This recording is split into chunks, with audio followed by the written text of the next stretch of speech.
Welcome to the Nova Wealth Show. I am your host, Amy Novakovic. And I'm Jim Novakovic. We're a husband and wife team and co-founders of Nova Wealth Management. We also teach you how to build wealth, advise you how to keep it, and how not to get taken advantage of. So let's get started. Hey everybody, welcome to the Nova Wealth Show. I'm Amy Novakovic, a certified financial planner and a chartered retirement planning counselor with Nova Wealth Management. Thank you so much for joining today. As you know, this is the show where we give you all the information necessary to help you grow and protect your wealth and help you transform your relationship with your money. Follow us on Twitter at Nova Wealth Management, MGMT. Check out our Facebook live shows every Friday at 4 p.m. Eastern, 1 p.m. Pacific Standard. We go live on Facebook to just interact with people and bring you all kinds of good tips and tricks. But today, I actually haven't done just a regular one-on-one interview for just the podcast for a while. A lot of you, if you've been following along, know that I've been interviewing on Finance Friday and then bringing it over to the podcast. But this is special. This is a special episode specifically just for the Nova Wealth Show podcast. So I am super pumped today because I have somebody that I actually have a background in psychology turned to finance. But this gentleman has been in sports psychology for more than 10 years. He is the founder and creator of The Mindset, which is a virtual platform used by world champions in all facets, athletics, business, and life. So I am super excited to talk with him today. Dr. Bhrett McCabe, thank you so much for joining me today. Oh, thank you for having me. Let's talk performance and what are the factors behind whether you're performing in business, life, or sport, because they're all the same. I absolutely love that. But I want everybody to know you a little bit more. For those that don't know you, can you kind of go into your background and what you've been doing in your business?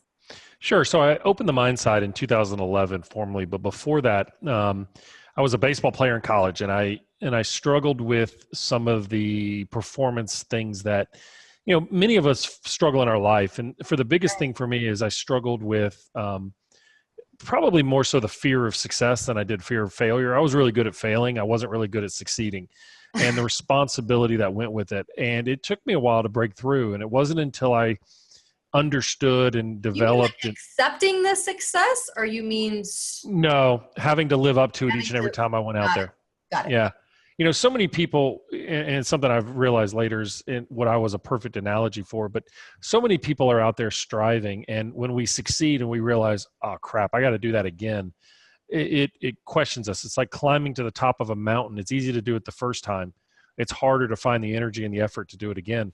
And right. That was my thing. And so when I've realized the value of psychology, and I grew up in an environment where the self-help world of what we saw was very familiar to me. I grew up where I was around some of the best. I was around the Wayne Dyers, and I was around the Elizabeth Kubler-Ross, who came and spent time at my house and all that other stuff. And I grew up very psych-friendly, but I wasn't a psychology person. In fact, I pretty much, I won't say debunked it, but it wasn't hard enough science for me. Oh, I see. But when I was in 5th grade, Zig Ziglar came to my middle school and spoke. And I was always fascinated. Yeah. Really? And I was fascinated. Yeah, absolutely. Fascinated by the motivational side of things. And when I decided to do the work and to understand what it take, and was really the only way I had a chance to succeed, I focused mentally on what it took as my advantages, because I was limited in other areas. I wasn't going to win a talent game, but I could win a talent application game.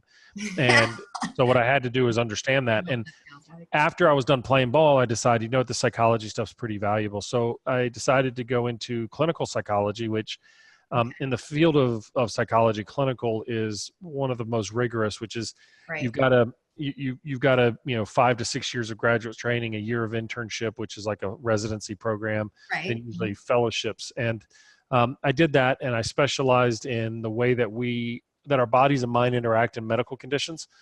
I was always fascinated by that. And then when I finished that, I did my internship at Brown up in Rhode Island. Okay. And then I actually went into the corporate world for 8 years. I graduated my internship in 2012, so it was right after 9/11. And the jobs weren't really good. I was probably the only guy in the world that turned down a Mayo Clinic fellowship. And I turned down that fellowship to go work for the pharmaceutical industry. and doing research in for a pharmaceutical company, Merck Research Laboratories, which is an affiliate of Merck, and did that for about 14 months, and then worked for Bristol Myers Squibb, taking a product on the medical side it was a year after launch, but to take it to the next step. And I was involved in a lot of the medical decision making and then the education and collaboration. What made you get into that though? Like, why didn't you?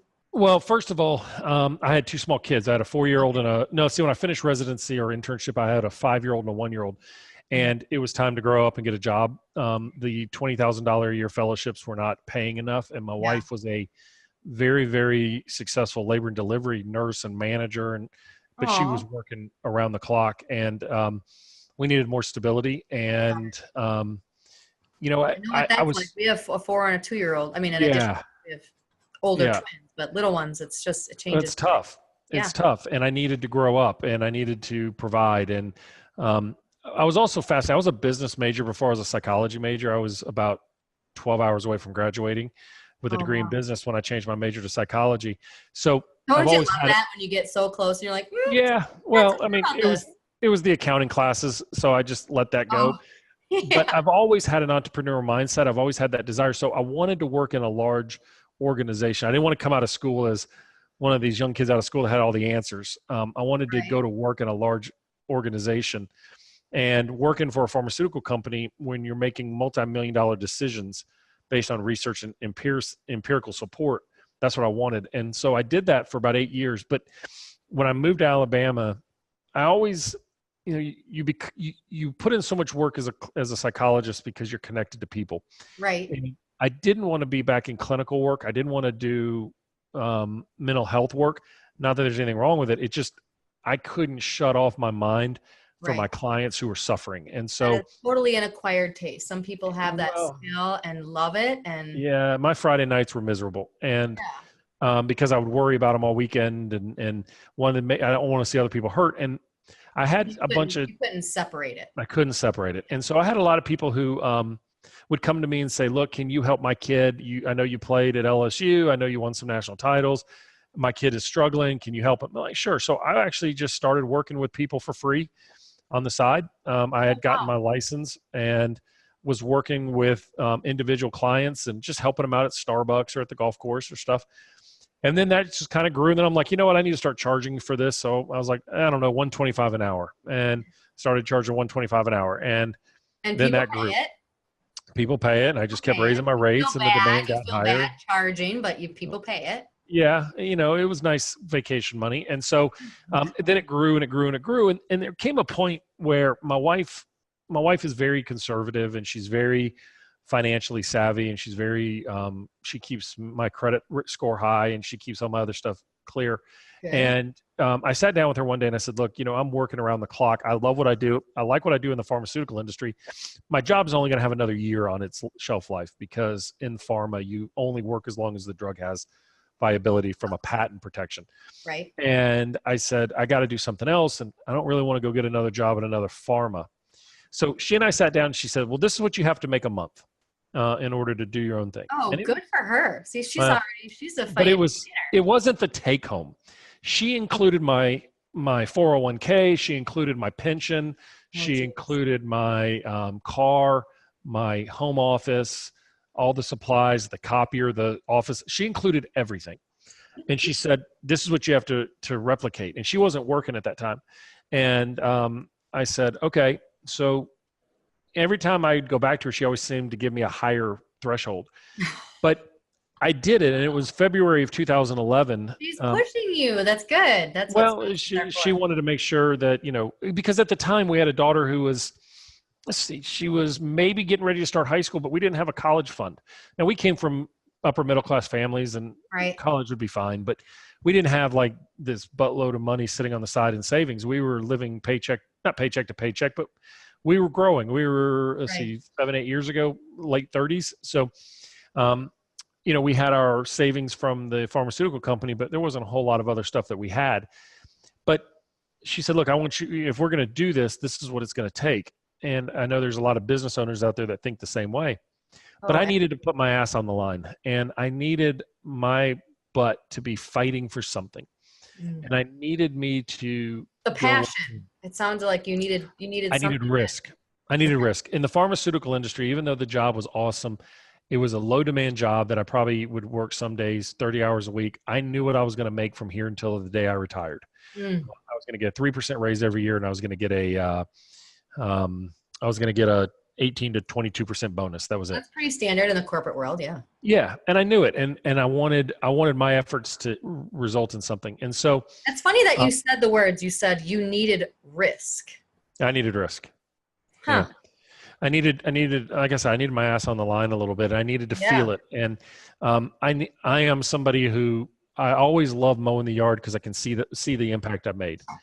My husband says the same thing. He literally said that. Well, that's why even today, I mean, I can see the progress. yeah. I mean, I work 90-hour weeks and I still mow my own grass, and I love it because it's my release for an hour and a half to put my headphones in and do my work. But, I think it was important for me to go for it. And I grew up, my dad was a retired military. He was a lieutenant colonel in the Air Force. He was a navigator for C-130s, but he actually entered the Air Force as a pharmacist. Oh, wow. And he didn't like it. And so he got out of it, finished his career in the military, had the opportunity to go to medical school twice, turned it down, got accepted by Johns Hopkins and other places, turned it down because he didn't want to disrupt the family. And you have a big family? No, I'm an only child. Oh my gosh, so am I. Yeah. So he did not want to disrupt that. And when he got sick, he actually passed away in September of 2011, right after I opened up the business. And he had a prolonged illness that was ups and downs. And after one of his episodes, he went back to work, and he always hated pharmacy, and he always tried to get out of it, and he always tried to do something else. And it cost us some money, and it would cost a lot of unhappiness, and he was always miserable.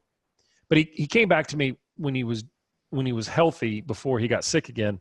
And he was like, look, I finally found the reason why I do what I do and why I'm good at it is I can take the complex and make it simple.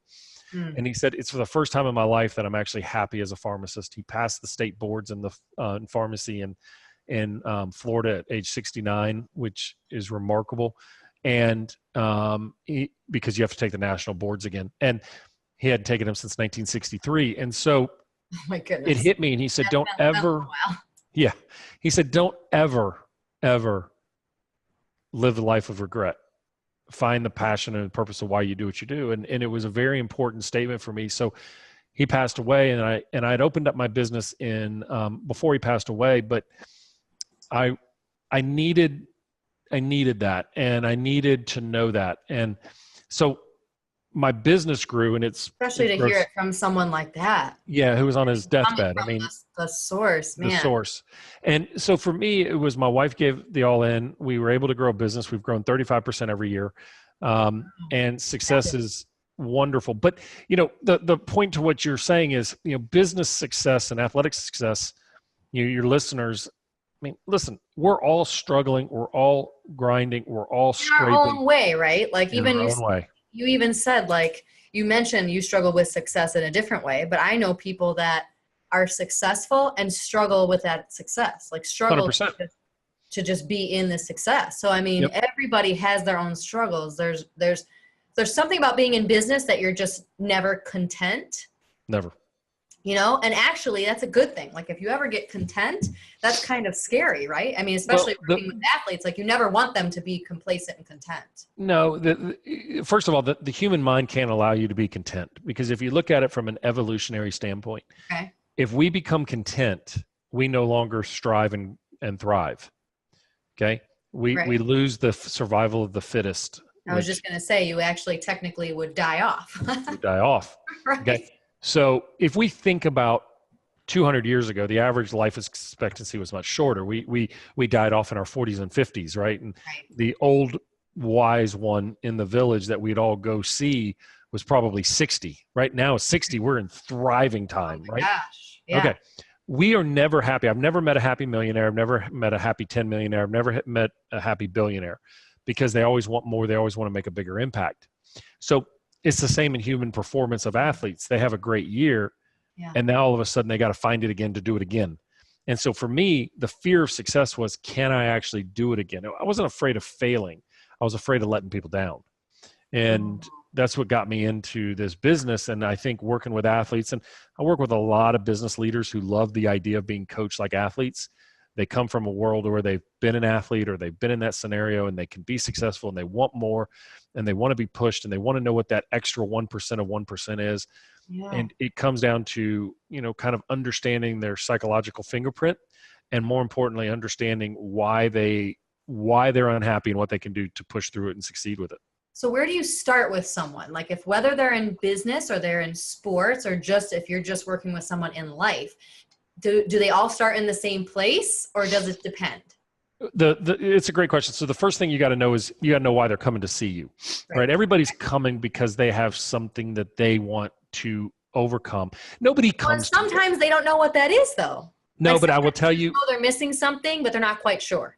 Yeah. So I'll tell you this. I think if I look at people and people come to see me for one of three reasons on most part. There is a crisis, conflict, or block in something in their life. They're having a problem, overcoming a challenge, breaking the starting lineup, getting the sales goals, something. There's some block and they've got angst, they've got discourse, they've got dissonance there. The second one is that they know something's missing, but they need to put their finger on it because they're not that they're unhappy. They just to take the next step. They need a new tool to get there. The third one is I have the resources and I just wanted to add this to my repertoire. That one is pretty rare. But nobody comes to me and says, man, Doc, I had the greatest year of my life. I just want to I just thought I'd add this now. Okay. People come to me because they go, I think I need something to. So once I understand what that initial issue is that's creating that they want in their life. Okay. What is it that they really, really want help on? And what pain, what sacrifice, what friction is that causing? And why is the friction there? And what is the gap there? And what is it reflecting about us personally? Then I can help them overcome that and then develop a plan into more things in their life. Now, some people quit after the initial angst is done. Okay. Some people say, oh, that's good. I'm done. I did the work. Some people want to go on the lifelong plan, which is, look, I love what that spoke to me about. I want to take it to the next step. Well, and it can be applied to different areas of life. Yep.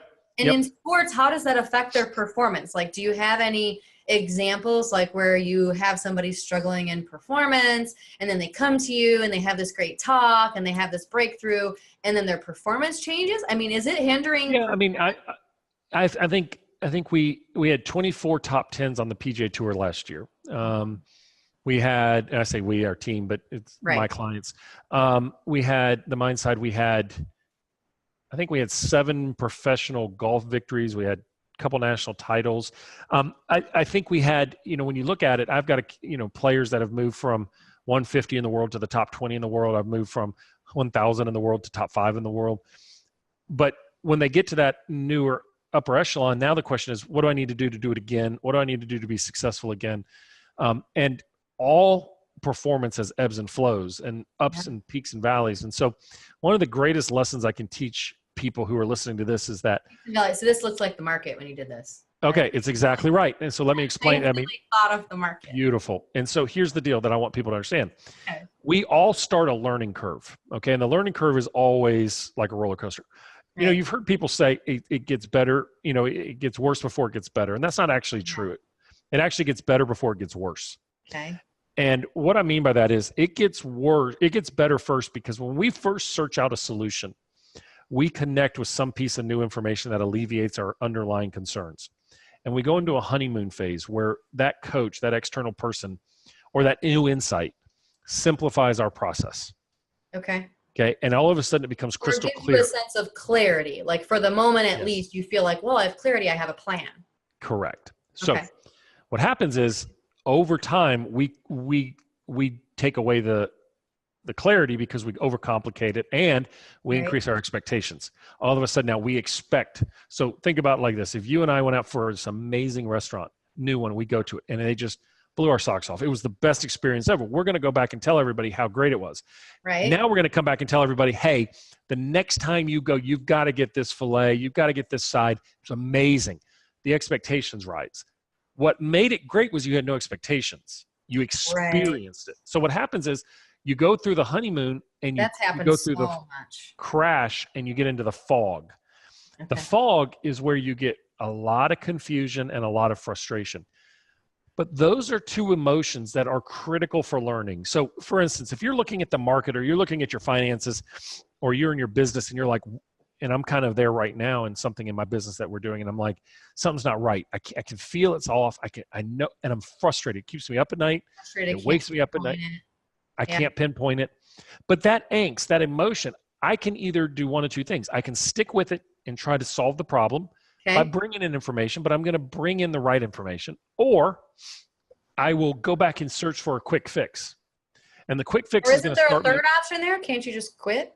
Well, you can quit, but most people can't afford to quit, right? Right. Okay. Yeah. So they can go back to the honeymoon phase and they get short-term relief, but they start that cycle all over again. Right. Or we stick with it. We get our hands dirty, and this happens in all performance. We get in after it. We understand it. We persevere. We push. We enhance the resiliency and the grit that are so important for success. And then all of a sudden, the light bulb goes off and it clicks. And we move. Now, what happens is we move to mastery. But when we move to mastery, we move to new challenges. So it's this never-ending cycle. It's never ending. We never stay with the same social group. We always up our social network. We never stay in our business network. We always try to up our business network. If I had told you 10 years ago you'd be doing this today, you'd been like, oh, that would have been good. I'd love that. Now you want the next level. Yeah. That's okay. True. Every business. Well, because, I think it comes down to, at least for me, I've had a taste now of how I can help people. Like you hit that certain level. Like when you're with corporate America, not that you can't help people. That wasn't really where I was at. I guess I was at corporate America and I felt like I wasn't helping the way I could be. Like I wasn't making that difference that I really could see. There wasn't measurable value. And then you get out on your own, and I feel like I can measure the value of what I give to people. You have that little taste, and you feel like you can give back and help in so many ways. So then, of course, naturally, you want more of that. Like you want to get to that next level of, well, now who can I help? Right. And to that point, too, let's also take a look. Like, more than just wanting to help people and be assistants, we also want to reap our rewards, right? If you look at the home prices and what are in homes today versus where they were 20 years ago. Like I love watching the HGTV shows, and they go back and they renovate a house built in the 1980s. Yeah. We look at it and we're like, oh my God. I mean, how did they do that? How did they do that? I mean, they don't have a 5x10 island, and look at that. I mean, they don't have built-in surround sound. Okay, we constantly one up, and that's fine. I mean, look, where do you measure your standards is what's important. Hyundai measures its standards by its advertising, which makes a fine car, right? It's an Alabama-based car dealership, car company, but even though it's Korean, but it sits there and it says, look, our cars equate to the BMWs, the Mercedes, and things like that. That's where they measure their standards. BMW doesn't say, hey, we measure up, we beat Hyundai in tests. BMW defines their measurement status by saying, we are the standard of excellence. The Alabama football team, one of the things I always tell them is every other team in the country measures their standards of excellence by what we do on a daily basis. We measure our standards by what we change and grow from every day.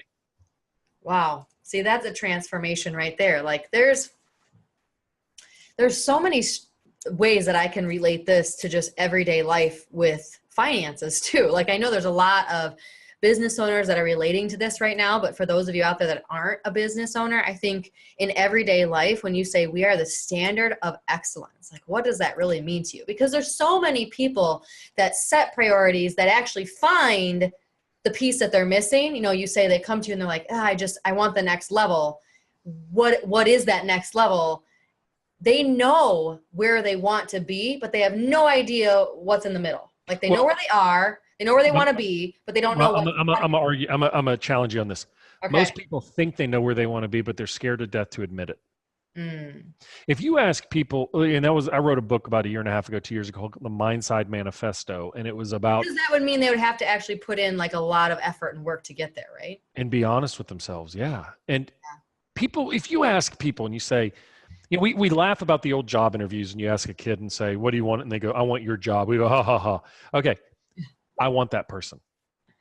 I want that person who's not afraid to say, Coach, I want to be an All-American, so help me get there. I want a person that comes into work in my office that says, I want to be recruited away from your business. I don't want people in my office that I'm begging find a new job. I want people who are so damn good that I've got to fight to keep them. Okay. Yeah. Why is it so hard to say what we want?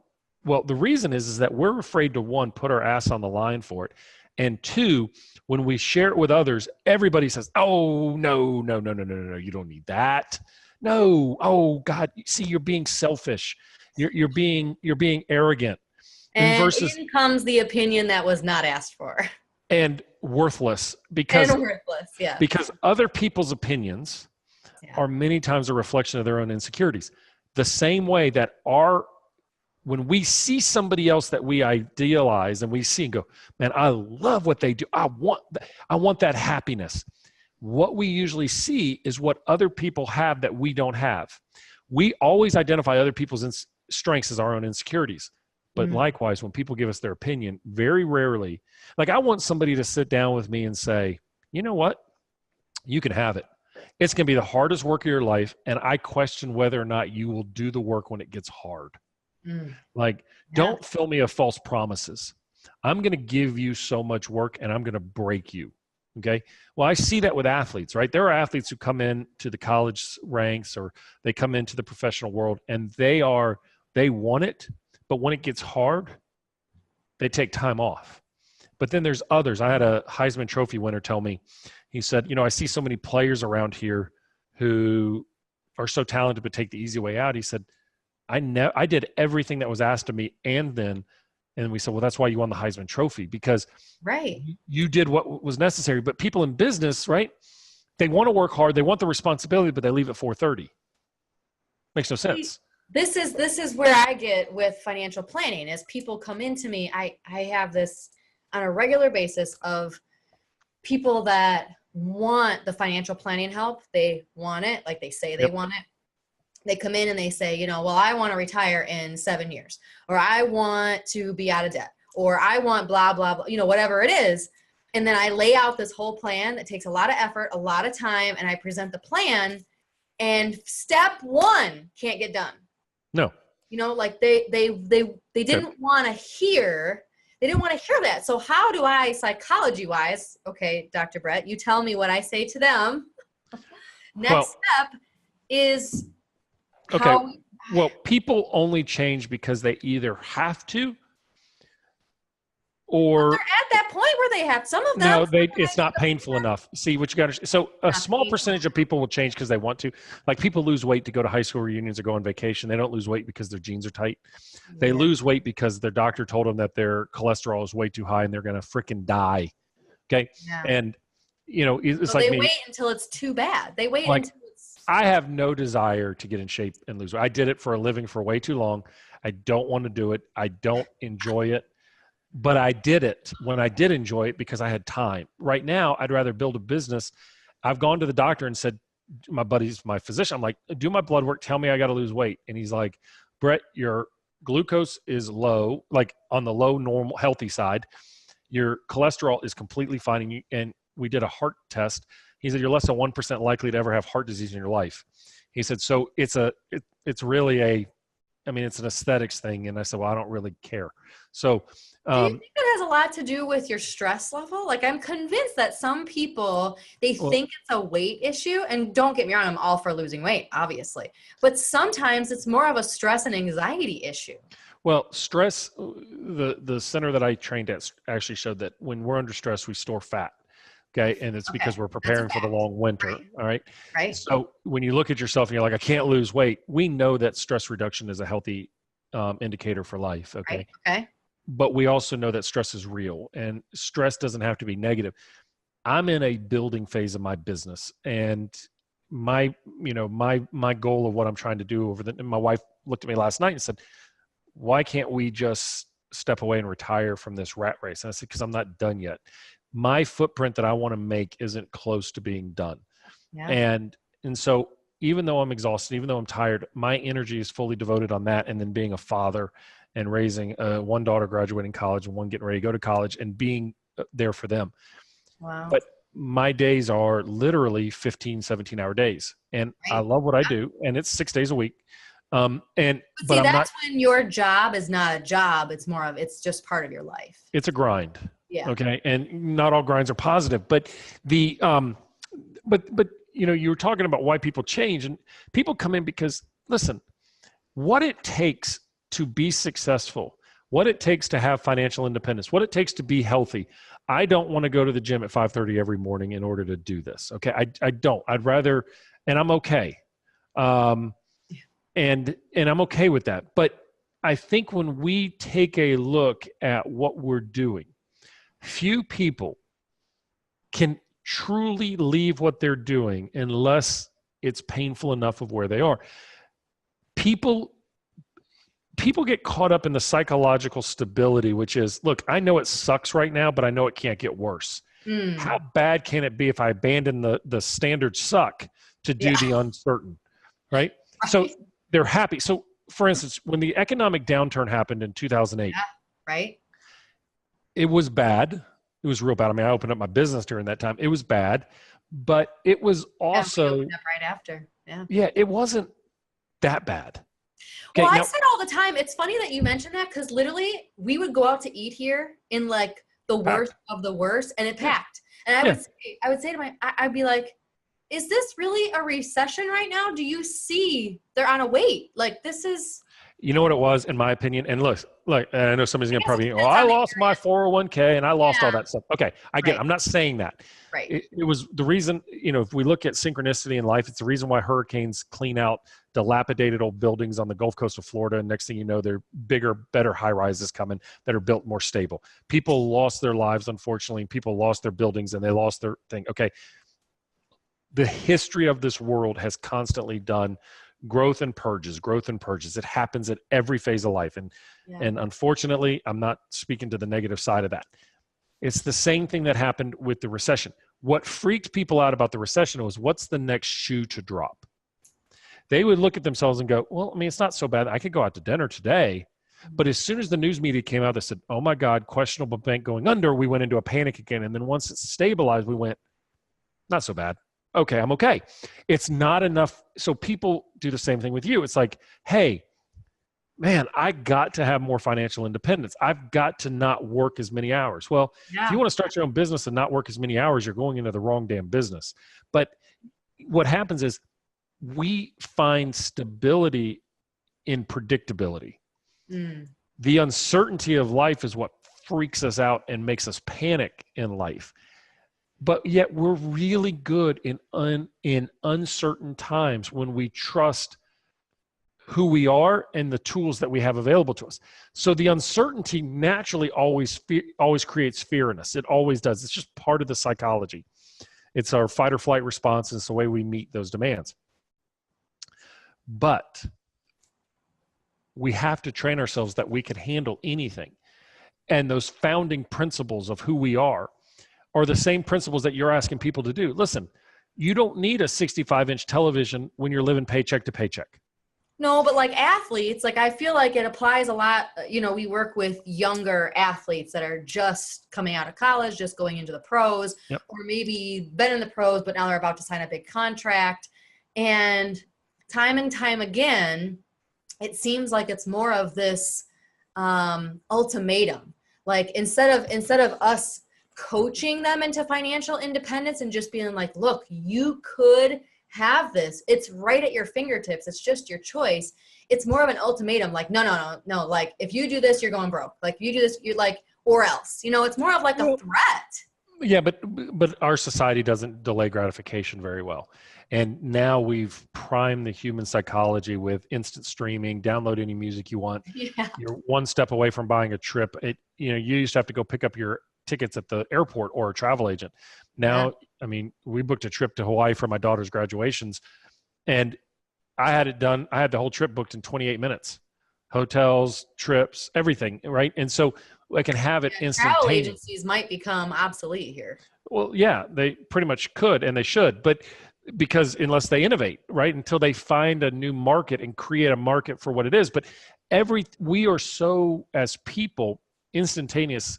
And so I'm writing a new book right now called Suckville, which is this idea between we're always stuck between our reality and our potential. And that space between our reality and our potential is Suckville. And the truth of the matter is we will never reach our potential. As our reality improves, all we do is slide our potential higher. But we've learned to accept the fact that I suck as a standard.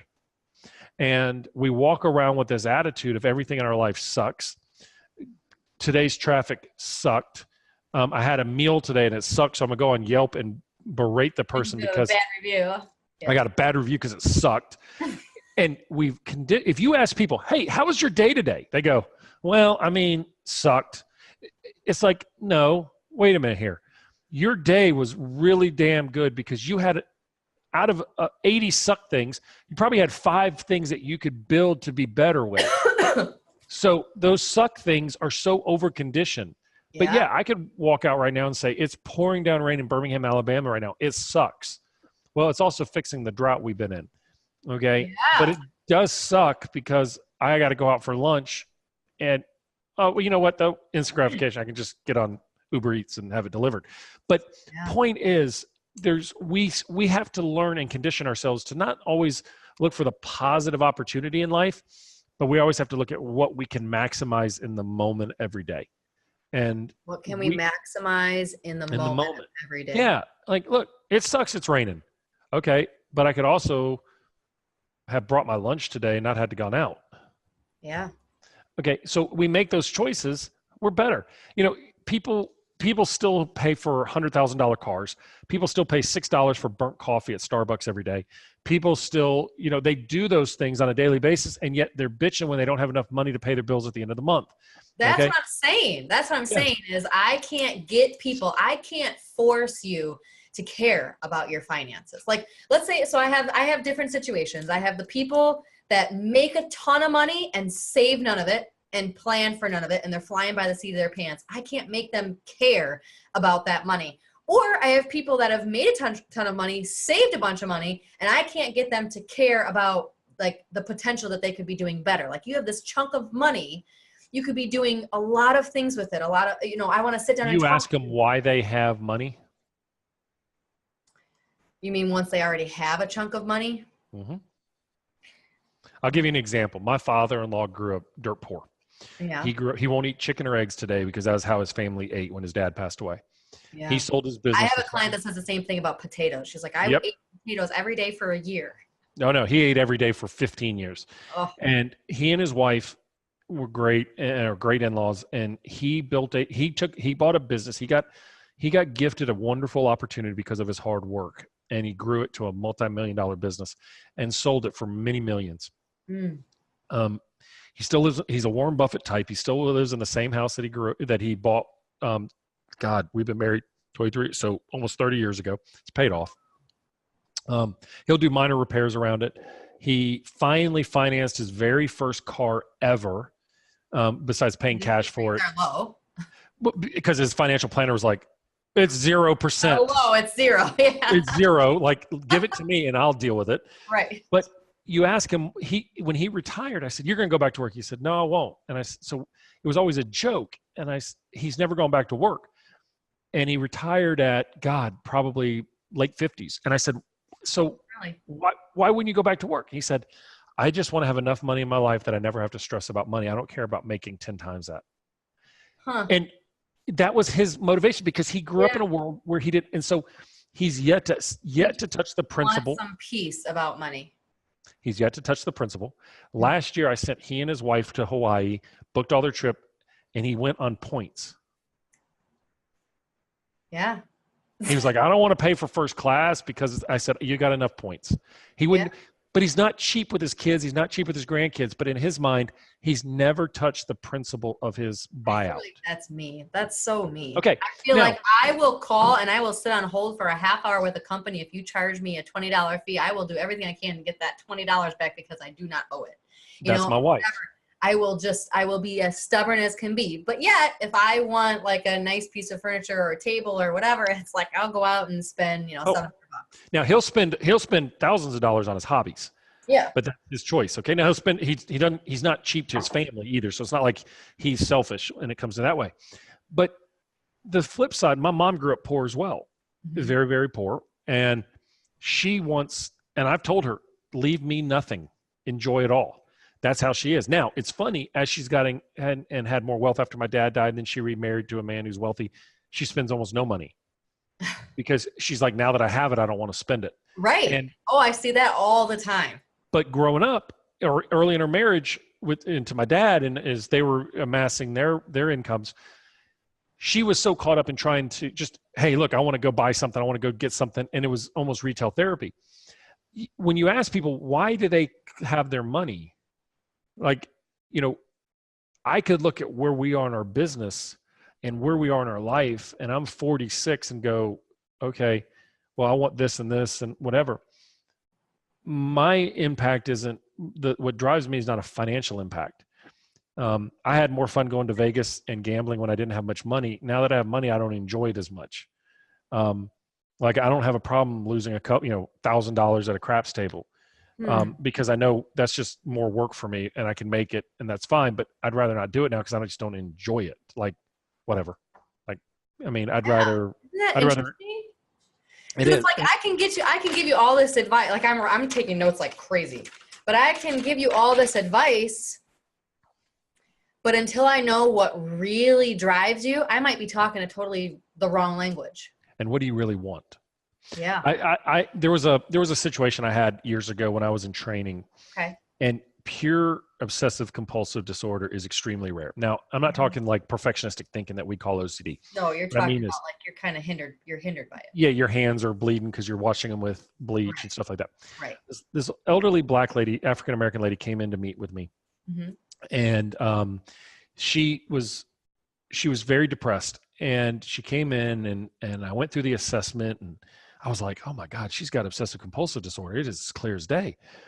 And I went out and I debriefed it with my advisor, my graduate trainer, and he's like, okay. And so I went back in and I said, look, ma'am, I said, you've got this condition called obsessive compulsive disorder, and I'm going to get after this and we're going to work on this. We're going to break these obsessions that you have and these compulsions, and you're going to not be as depressed anymore. She never came back. And I met with my professor at that point and I said, whatever. He goes, you didn't give her what she wanted. Why did she come? She was depressed. She'd been living with obsessive compulsive disorder since she was 18. Huh. She was not able to sleep. It wasn't the OCD that she wanted you to cure. She wanted you to just make her happy. Get rid of my suffering right now. Huh. I've been living with a level of suffering I can deal with. Right now it's a little out of control. So just make the coping easier. Wow. When we have clients that walk in the door, or you see people from a financial standpoint and you're like, oh my God, I mean, why do you have 2 beach houses? Right. But while it may not be the right decision, that's what they want. Yeah, I had clients the other day that they just don't have a lot of money. They constantly are telling me how they're worried about retirement because they're not older by any means, but they're right there at the age of retirement. So late 50s, mid 60s, the couple, and they went and bought a plane. Yeah. And I'm like, hello. But why'd they buy a plane? Because he wants to fly. Yeah. That's why. See, when we really tap into what we want, I wanted my own business. I used to laugh at friends of mine that own businesses, and they'd be out playing golf. And I've owned my business. I work in the golf industry. I go to golf courses. I've yet to go on a golf trip ever in my life. Oh, yeah. Okay? I don't go to sporting events because it's work. I thought that's what I was going to be doing all the time when I had my own business. Okay. Yeah. But when you ask them, well, why did you do that? Oh, it's because okay. We do what we want and we do what we absolutely have to do. There's no in between. Well, what they think they have to do. When it gets painful enough that they have to do it. When it gets painful enough. Yeah, this is amazing. People don't change unless the pain gets high enough. And I would love to have something. That's the reason why there are so many self-help books, because people. But Are you telling me that I should have went in and planned? He told me from the beginning he was getting his pilot's license and he really always wanted to be a pilot. And when they retire, he wanted to be a pilot. But now before they're even retired, he bought this plane. So the whole time, instead of helping them focus on retirement, which is actually what they were telling me that they wanted, I should have been helping him plan to buy a plane. And then actually he would have reversed psychology and actually focused on retirement because I was so focused on planning for the plane. So in the health psychology literature, there's a thing called stages of change that happens. And it started with two researchers that were studying unhealthy behaviors, drinking, smoking, and people not changing. And so it started in alcoholism, where it's kind of a combination of a couple things. But what happened was you'd bring in these males into the emergency room. They'd got in trouble. Their wife would bring them in, whatever. And you'd walk in and say, "You need to quit drinking." And the guy's like, "It ain't my problem." Like, okay, this was just a bad night, but I don't understand the problem. And you sit there, "You're going to die." Not me. That's that guy next to me. Okay. Well, what they figured out was when you tell people what to do, the first reaction is always resistance. Whoa, no, not me. And then by doing that, what they do is they invalidate your argument and they bolster their own argument. Like, it was just a bad day. I can drink. I only drink a couple drinks a day. Not a big deal. I grew up in a world where my boss had a scotch at the table, right? They justify it in whatever way they can, yeah. Absolutely. So what they did is they realized that people go through these stages of change. And when we're looking at human change, the first level is pre-contemplators, people who are not even considering making a change for about 6 months. They're not even contemplating it. So you got to know how to move somebody from a pre-contemplator to a contemplator. Might say they are, though. I get people in here that say, like, well, they'll tell you a lot of things. I'm ready to change. I'm ready to do it, but they're the first ones to not change. When they're ready to, so to move them to contemplation, so you educate them. All right. So if you know they're not ready, so if this person's telling you they're ready, they're in the preparation phase, which is the third phase. So you go to contemplation, then preparation, then action, then maintenance. Okay. There's strategic things you do in each of them, but the biggest thing is you ask them questions. All right, so tell me why you're ready to change right now. Okay. Why is this important enough for you? What is it that may be in your way? And you get them to verbalize it. So what happens is when people say, "I'm ready to change," we're like, "All right, let's go." But we really don't know the contributing factors as to why they're ready to change. "I'm ready to change because I don't want to be broke." Well, what does broke mean to you? What would it feel like to you to look at your bank account one day and have $10,000 left in it? And may say, "Damn, that's a great opportunity. Am I dying?" Okay. No, that's true, because I do that with people with the market, like trying to find their risk. Like, what would you do if your 2 million turned into $1 million? Oh, well, that'd be awful. But yet they're the same ones telling me that they want to be aggressive, so. Correct. To visualize it. So what we have to do is ask questions like, what is it that you truly want? What is it that you want to accomplish? What does that look like? What are the things that you fear? And you get in, we've got to figure that out. And all those things we have to truly understand and not just assume. And when we do that, we're much more effective. And as a leader, as a coach, as whatever, that's where the manifesto came in. So you've got to have an understanding that is so deep and so clear of what you want that you're willing to declare it to people. Because not just I want to get a promotion. No. Why do you want to win the award? Like we used in pharma, even though I was on the medical side, we'd support the sales team, and the sales team would have these meetings, and the top 10% would go on these lavish trips, right, for winning. Right. And we couldn't go because we were in medical, but I'd always sit there and say, it's the same damn people. It's the same people. Yeah. It's not their. I have a buddy of mine that owns a very large car dealership in town, and he completely redid his car dealership. And he's a graphic designer. He's very creative. Google and Facebook bring him out to study him and to learn from him. He's in Birmingham, Alabama. He changed the entire compensation model of his car dealers because he just didn't like the way it worked. He said, "I don't want them commission based. I'm gonna pay them salaries." And it was brilliant because now you go in there, there's no pressure, whatever. And we're going through there right now, so I know personally firsthand how it actually feels. And every time he says I win a national award, people will go, "Oh, it's just because he's got the best location in town." He's like, "When I bought that dealership, it was the worst location in town. Nobody wanted that. It was a bankrupting dealership. Yeah. I've done the things that no one else has the guts to do. and I've gone against the model. But what I wanted was this. And when I see people, it's like the people that are the best, it's not that they're willing to take risks. They're willing to take the risks that are based on something, that there's something that they truly want. People don't accidentally succeed unless they win the lottery. That's it. Yeah. And 85% of people who win the lottery are back to their previous level of income. No, I know that. 7 years after. Okay. It's the same way in success. You've got to make the decision and build the world around it. Ooh, that's a hard reality. Did you guys hear that?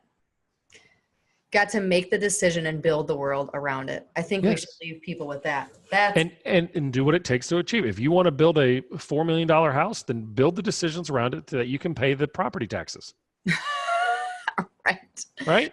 Oh yeah. I have that all the time. And insurance, the property tax, insurance, and upkeep. I guess I call these like half decisions. Like there are decisions, people make decisions, but it's based on half of what you really needed to know. You know, it's kind of a halfway decision. They're stuck in the middle and they didn't do a full analysis of it because of the whole instant gratification thing. You know, cool. So that's where I think we certainly have pointed things out to people, of running all the scenarios, like you said, like pointing out things that they didn't. But it is okay, though, to run through the door sometimes and figure it out on the other end. Of course. Okay, just be able to know what your safety net is and to know what your support structures are. Know what your risk is. Know what the different outcomes are. That's all. It's got to be a calculated risk. Correct. Absolutely. Is there anything else, Dr. Bhrett, that you'd like to say today to leave everybody with? I mean, literally, I took 2.5 pages of notes. So I think, cool. But if there's any last statements you want to leave people with. No, I think if there's anything I can leave people with is be clear about what you truly want. And if you're willing to admit it, there's some contradictory research about whether or not telling people your goals is good for you or not. Telling people your goals, if you're not all in on them, is not a good thing. But telling people what your drive and your mission is when you're all in on that mission is, and then being accountable to yourself and knowing that other people are watching you is wonderful. But what I would encourage everybody to do as we're entering 2019 is take a piece of paper out. I call it red wine therapy. If you don't drink, call it coffee therapy. Take an 8.5 by 11 piece of paper. And at the top of the page, write, I want. And on the back end, it says, what could prevent me? Okay. And put in your headphones and just let it rip. Just write everything you want. And if it's, I want a house with a 4-car garage and a boat that's got a lake on the back where I can then write it. Put it down. Okay. Just put it down. Because it's in your head. Okay. So put it down. Just let it rip. And then put it away for 24 to 48 hours. Then come back to it. And then start putting the things together that, you're like, well, I want a Maserati. And okay, well, you make $60,000 a year. So Maserati is probably not a good decision. But if you want a Maserati, what is it going to take for you to get there? Well, all right, I need a Maserati. I want a Maserati. Okay. Then from those wants, then you start building a plan to achieve it, because I don't think it's wrong for us to have carrots out there. But ultimately, the true drive comes from within about what we're going to accomplish, because the minute you buy the Maserati, you're going to leave the lot and go, that really, the Maserati is what doesn't bring me joy. It's the fact that I could buy it that brings me joy. Yeah. It's the fact that I could go on these vacations that brings me joy. So once you understand what you want, then you can start building a plan to achieve it. The back end is what could prevent you. More than likely, it's not as big as you think it is. There's always things to be overcome, and the naysayers in our life are just there to tell you their own fears and doubts and insecurities, not your own. So take on 2019 with a passion and a purpose to achieve what you want, and you might be shocked at what you can accomplish. I love it. Thank you. Dr. Bhrett McCabe, thank you so much for being here. I appreciate it. How can people get a hold of you? Make sure you go to themindside.com. It's just TheMindside.com. And we have all kinds of information, videos and podcasts. You're on social. I'm on socials. Yeah, you can find them all through there. At Dr. Bhrett McCabe, that's spelled Bhrett, or at the Mindsides and the Mindside. And you can find those at each of those different things. So wonderful. You're amazing. Thank you so much. I'm going to compile all these notes, and I'll probably make like a 2 or 3 minute summary YouTube video too that I'll post on our, yeah, good luck. Yeah, exactly. So thank you so much. Have an amazing day. Thank you everybody for listening. Thank you. Take care. Bye-bye.